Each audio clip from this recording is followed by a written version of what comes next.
Good morning, televiewers. Here we are again for the second edition of The Brief live on My Media Prime Television. Today on the program, we are analyzing, as the papers have brought to us, we are analyzing the visit of Territorial Administration Minister Paul Atanga-Nji and the impression of some Cameroonians regarding the sports infrastructure that Cameroon have. As we learned that yesterday there was some blackout at the Bipanda Omisport Stadium in Douala, the economic capital of Cameroon. Audrey Zazak, bonjour. Welcome to the program as usual. What are the French newspapers saying this morning? Madame, Messieurs, bonjour. Merci de nous retrouver une fois de plus pour votre émission Débrief, émission qui, je rappelle, est entièrement consacrée à la revue de presse. Et on débute ce matin avec le journal bleu, Le Jour de Aman Mana, à la veille du coup d'envoi du championnat d'Afrique des Nations qui a débuté au Cameroun le 16 janvier. Le tribunal arbitral du sport a annulé l'élection qui avait conduit Seydou Mbombo Njoya à la tête de la Fédération camerounaise de football. Le jour s'est donc rapproché des présidents des clubs qui disent leurs inquiétudes face à cette instabilité qui règne au sein des dirigeants de football camerounais. Le journal fait savoir que certains se sont rendus hier au siège de la fédération pour rencontrer le président déchu. Notre confrère du Messager traite la même actualité différemment à la page 11 et à lui de titrer à sa une Seydou Mbombo Njoya Wanted. Selon le récit du Messager, les présidents des clubs irrités de la décision de la FIFA de maintenir l'exécutif déchu à la tête de la fédération exigent sans concession le départ de ce dernier. Mutation pour sa part, arrivée à notre rédaction ce matin, indique que les enseignants des universités d'État du Cameroun menacent de gréver dès le 25 janvier prochain si l'allocation à la recherche n'est pas payée. Vous retrouverez à la page 7 du journal la réaction du ministre de l'Enseignement supérieur, Jacques Famé Ndongo. Terminons donc avec le quotidien Info Matin qui explique dans sa parution en kiosque qu'à la suite de l'attaque du 6 janvier 2021, le convoi du préfet de la MESAM, le ministre de l'administration territoriale Paul Atanga-Nji effectue depuis vendredi dernier une visite de travail dans cette partie du pays. Dans sa chemise, le MINAT est porteur du message de condoléances, d'encouragement et de paix du chef de l'État. Cette visite du patron du commandement territorial lui a également permis à Printemps dans les colonnes d'Info Matin d'évaluer la situation sécuritaire dans le nord-ouest. De cette évaluation, il en ressort que la situation sociopolitique dans le nord-ouest est sous contrôle, le président de la République ayant gagné contre les séparatistes et les terroristes. C'est donc les propos du MINAT hier lors de sa sortie. Madame, voilà pour les titres. Messieurs, en anglais, en langue française, place au titre en langue anglaise avec toi, Alasha Kingsley. Merci, Audrey Zazak. This morning, let's kickstart with the Lone English Daily, the Guardian Post, which of course dedicated its front page to the visit of Territorial Administration Minister Paul Atanga-Nji on a security evaluation mission in the northwest region of Cameroon. According to the paper, Atanga-Nji boasts government winning war against separatists. According to the paper, the Minister of Territorial Administration of Cameroon, Paul Atanga-Nji, has boasted that government under the enlightened leadership of President Paul Biya has won the war against separatists in the crisis-hit northwest and southwest region of Cameroon. Minister Atanga-Nji Paul made the declaration in Bamenda yesterday as he was on an evaluation, security evaluation meeting of the region. The head of state's envoy was speaking, like I did say, at the regional security evaluation meeting that brought together administrative and security top official of the northwest region of Cameroon.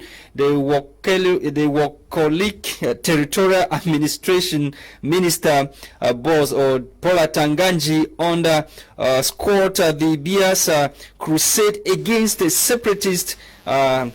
He's rightly said has produced results in the interest of the population whose well-being the president will continue to defend. Atanganji, who is also the permanent secretary of the National Security Council of Cameroon, said that pockets of incursions from separatist fighters still they are very much visible in certain parts of the northwest region of Cameroon. But however, say the government is winning. He equally called on parents to go to the bushes and convince their children to come out of the bushes, or they will face military might. Let's continue with this other headline talking about the arrest and detention of MRC supporters. Human Rights Watch on government's throat to free detained MRC supporters, as we learned from the paper. Let's leave the Guardian Post newspaper. We are with the Horizon. The Horizon this morning took interest in the new board chair of Sonacam. Ate Bazo led Sonacam swings into action. We are told Ate Bazo has started work with his team. He was elected recently to head the Music Corporation in Cameroon. And to talk about the ongoing Shan in Cameroon, the paper revisits the victory of the Intermediate Lions of Cameroon. And the paper says Banga delivers lion from warriors as Zimbabwe accuses Cameroon of witchcraft. We saw the coach of Zimbabwe who brandished a dead bat, which according to him was a magical something that has to do with black magic he found at the center of field of play in Yaoundé. So the coach accused Cameroon of practicing witchcraft during the match that saw Cameroon defeated the Zimbabwean team with 1-0. We end with the Gazette newspaper. The Gazette newspaper this morning brought forth the faces of those the paper termed Bia's CPDM apostles for peace and normalcy in the northwest region of Cameroon. As you can see on some of the faces, we have Felix Mbayu, that's the minister, the minister delegate at the Ministry of External Relations in charge of Commonwealth. He is also part of those, the peace apostles that the Gazette newspaper is talking about. I'm not leaving out the Minister of Territorial Administration of Cameroon, Paul Atanganji. We also have the former governor of Littoral Region, Fayongo Francis, who is now heading the Disarmament and Demobilization Commission or Committee in Cameroon. We are back in the studio to meet our guest, who is, of course, the publisher of an online sports magazine. He's here with us in the studio.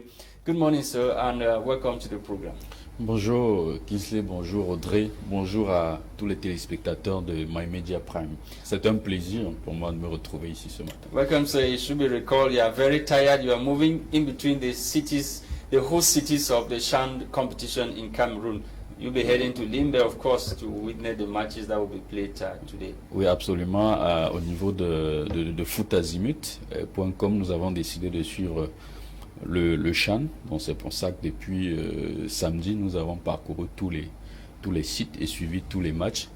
Et comme vous l'avez dit tout à l'heure, nous serons en déplacement à Limbe pour suivre les matchs de la première journée dans la pôle D. Okay. Before we proceed with the discussion, let's find out what happened in some of our stadiums yesterday, and those were the comments of Cameroonians. Some of them who are praising President Paul Biya for a job well done, and some are criticizing him. Let's follow these two videos. We'll come back right after that.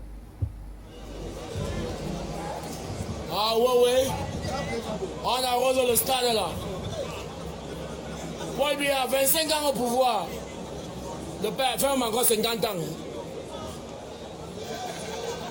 Le père 200 ans au pouvoir. Et la magie. Le père 800 ans au pouvoir même. Moi je te laisse avec ça. Donne-nous seulement le bon vivre le père.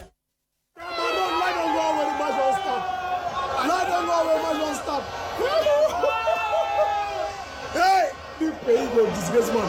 Sir, what is this where they want to stand now? It is a big disgrace. Oh! Thank you very much, Tebon Christian, for those videos. We come back to the studio to meet our guests.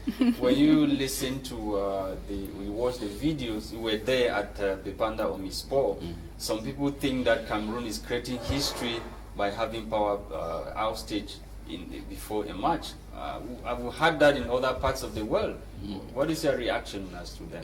Bon, je pense que l'incident survenu hier, avant le match, avant le coup d'envoi du match Rwanda-Ougandais, c'est un incident regrettable parce que avoir une panne d'électricité à quelques minutes du coup d'envoi, ça montre quelque part il y a eu une défaillance dans l'organisation, dans la préparation de cet événement, de cette rencontre. Et ça mérite quand même qu'une enquête soit menée dessus pour situer les responsabilités. Parce que de toutes les façons, l'image du Cameroun a été ternie à travers cette panne d'électricité. À travers je vais y arriver. À travers cette panne d'électricité. Et vous voyez que à cause de cet incident, le match a été, le coup d'envoi du match a été repoussé de 7 minutes. Donc il faut rapidement corriger ça pour éviter une autre panne dans la suite de la compétition. Mais comme vous l'avez dit, c'est quelque chose qui peut arriver. Je me rappelle en 2016, lorsque nous étions au championnat d'Afrique des Nations, toujours au CHAN, au Rwanda, il y a eu une telle panne d'électricité lors du match, je crois, Cameroun-Angola. Ça s'est passé. Et puis, ce qui a été impressionnant de ce côté-là, c'est que les responsabilités ont été rapidement situées le même jour et le directeur du stade a été limogé, a été sanctionné. Donc, je pense que il n'est pas question de minimiser ce qui s'est passé. Mais bien que cela puisse arriver. Alors dans les deux vidéos qu'on a regardées ce matin, il y a un grand contraste. Il y a le bon, the good and the bad. Non, on nous montre très bien que les stades sont jolis, que le président a fait vraiment de son mieux. Et d'un autre côté, on a l'impression quand même que les collaborateurs du chef de l'État ne lui veulent pas beaucoup de bien, parce que non, les stades quand même sont d'une beauté incroyable. Exactement. Tout le monde le dit, tout le monde l'apprécie, tous les étrangers qui sont là le disent. Même le président de FIFA. De la FIFA. Donc c'est clair quand même qu'avec ces infrastructures, nous sommes quand même au top niveau sur le plan continental. Mais maintenant, lorsqu'on a de telles infrastructures, il faut être capable de les entretenir. De les entretenir et de veiller à ce que tous les éléments qui concourent à sa beauté soient tout le temps mis en musique pour qu'il n'y ait pas d'incident. Hier, la panne d'électricité montre carrément qu'il y a eu une défaillance. Si demain, le système d'arrosage qu'on a magnifié tout à l'heure dans le stade de Japoma ne fonctionne pas, c'est la négligence. Il y a une négligence quelque part. Parce qu'une panne d'électricité ne peut pas arriver pour rien. Parce qu'il faut être, quand on abrite ce genre d'événement, quand on organise ce genre de compétition, il faut être dans l'anticipation. Donc il faut tout préparer de manière à ce qu'il n'y ait pas de fausses notes. Donc quand il y a coupure d'électricité dans le stade, ça montre bien que quelque part, on n'a pas fait dans l'anticipation. Même si c'est Eneo, même si c'est le générateur qui a posé problème, quelque part, il y a quand même eu one thing also caught my attention. The very Cameroonians who are criticizing the government, look at the infrastructure put at their disposal. Yeah. Regarde la manière que certains Camerounais utilisent les chaises. On a vu des gens mettre les pieds sur les sièges. C'est pas normal du tout. C'est de l'incivisme et ça mérite d'être sanctionné. Vous ne pouvez pas arriver dans un stade qui brille de mille feux et vouloir que tout se gâte très vite. C'est-à-dire que vous ne pouvez pas vous asseoir, vous poser le pied sur la chaise. Moi, ce que je proposerais, c'est qu'il y ait que la sécurité veille sur le civisme de ceux qui viennent au stade. Il faut pas qu'on On t'arrête, mais tu payes une pénalité. Oui, il faut une amende, il faut des amendes pour ça. Normalement, il devrait y avoir des amendes. Pourtant, avant d'entrer dans les stades, il y a des vigiles partout. Oui, les volontaires sont là, ils devraient aussi veiller à cela. Les volontaires, parce qu'il y a les volontaires partout dans le stade. Je crois que ça fait partie de leur rôle.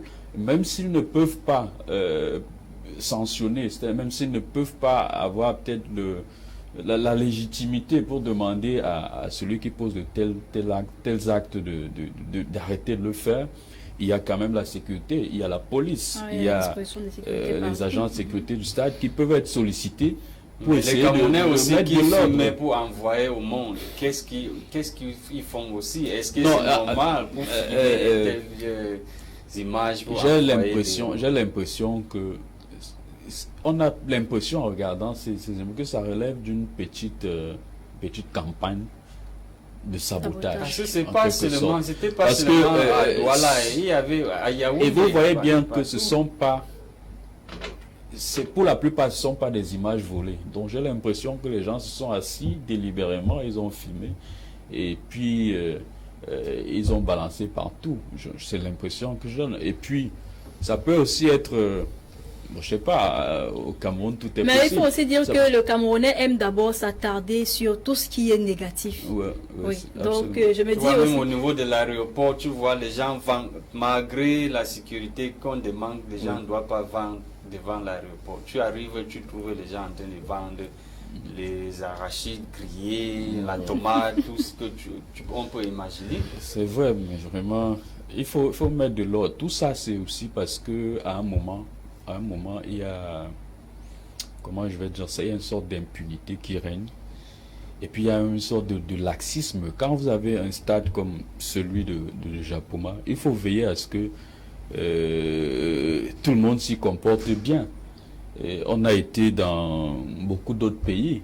Et pourquoi ça ne se passe pas ailleurs? Il y a des pays où on peut pas, les gens ne peuvent pas l'oser. Ça dépend justement de... Comment je veux dire, de comment les gens perçoivent ça. Si quelqu'un sait qu'en mettant le pied sur un siège, il ne sera pas puni, bah, je ne vois pas pourquoi il ne le ferait pas. Si ça relève d'un caprice et qu'il aime assouvir.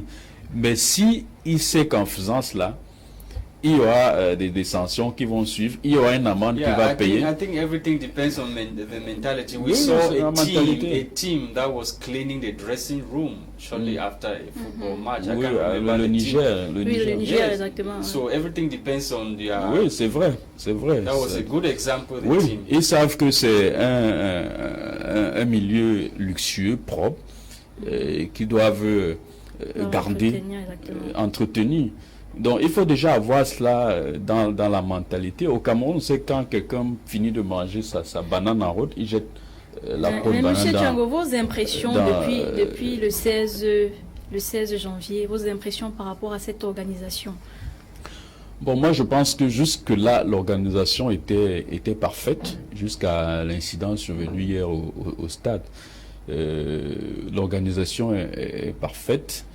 Bon, en fait, c'est vrai qu'il y a quand même des insuffisances, notamment au niveau de la gestion des médias. Chacun prêche pour sa chapelle. Lors du match en fait, du match d'ouverture à Yaoundé, Cameroun-Zimbabwe, il faut dire que les médias ont énormément souffert parce que ils ont été nombreux à n'avoir pas pu avoir accès à la tribune presse. Tout simplement parce qu'il y a un officier, la CAF, qui est arrivé et qui a créé sa propre loi pour les empêcher de jouir de ce privilège-là. Donc, vous ne pouvez pas arriver alors que les tests Covid qu'on demande uniquement aux photographes, parce qu'ils sont censés être proches des acteurs, vous venez l'exiger aux journalistes. Or, aucun texte de la CAF, jusqu'ici, ne prévoyait ça, que les journalistes présentent des tests Covid pour avoir accès à la tribune presse. C'est expressément dans la décision de la CAF, c'est expressément recommandé exigé même pour les photographes, parce que c'est eux qui sont au niveau de la main courante et c'est eux qui sont proches des acteurs. Okay. Donc il faut que tout le monde fasse son travail, uniquement son travail. et pour que les choses avancent bien. Il y a aussi les volontaires. Il faut que tous les volontaires comprennent leur rôle dans les stades. Okay. Et puis ceux qui ne savent pas qu'ils sont en balade, parce qu'on ne peut All pas right, arriver en tribune. let's end with this the headline in the Guardian Post newspaper talking about Minister Paul Atanganji's visit to Bamenda. While in Bamenda, the Minister of Interior of Cameroon declared that the government of Cameroon, led by President Paul Biya, has won the war against Ambazonian. Vividly, in 30 seconds, please. Bon, c'est vrai que le ministre Atanganji est peut-être dans son rôle en tenant ce discours-là, mais l'actualité que nous regardons, que nous suivons, ne donne pas l'impression que cette guerre est effectivement finie. Donc on se rappelle encore de l'attaque du cortège du gouverneur de la région du Nord-Ouest il y a quelques semaines. Ouais. Donc je pense qu'à l'heure actuelle, il faut tenir des discours d'apaisement et ne pas se fatiguer à convoquer le dialogue pour mettre fin à cette guerre qui, depuis plusieurs années, menace la stabilité et la paix au Cameroun. Certains Camerounais disent que, comme c'est le président, selon eux, c'est le président qui avait déclaré la guerre. Et quand M. Atanganji parle comme ça veut dire que le président veut terminer la guerre, il veut retirer l'armée de la région du Nord-Ouest et Sud-Ouest. Je ne sais pas, je ne suis pas très calé pour ce qui est de l'actualité politique, mais ce que je peux dire à ce sujet, c'est que en réalité, bon, il n'y a personne de vraiment sain qui puisse aimer la guerre, surtout telle que on la voit au Cameroun. C'est une guerre qui vraiment menace les populations. Il y en a qui depuis 3-4 ans aujourd'hui sont sans repère et qui ont dû quitter leur ville, leur village pour se retrouver à des endroits inconnus où doivent se refaire totalement leur vie. Ce qui est clair, c'est que la guerre n'est pas agréable et ça fait toujours mal de voir nos frères souffrir de la guerre et tout ça. Donc, thank you very much, Sir William, for coming. C'est moi qui vous remercie. Merci à Audrey, merci à Kingsley pour cette invitation. Et on espère vous avoir très prochainement. Bon, à chaque fois, je serai disponible, je viendrai. D'accord. Madame, Messieurs, merci d'avoir été des nôtres. C'était des briefs pour vous. Restez scotchés pour plus sur My Media Prime Television. Production this morning was coordinated by Tebon Christian, and Audrey Zagzag and myself have briefed you for today. Tomorrow is another day. Bye-bye.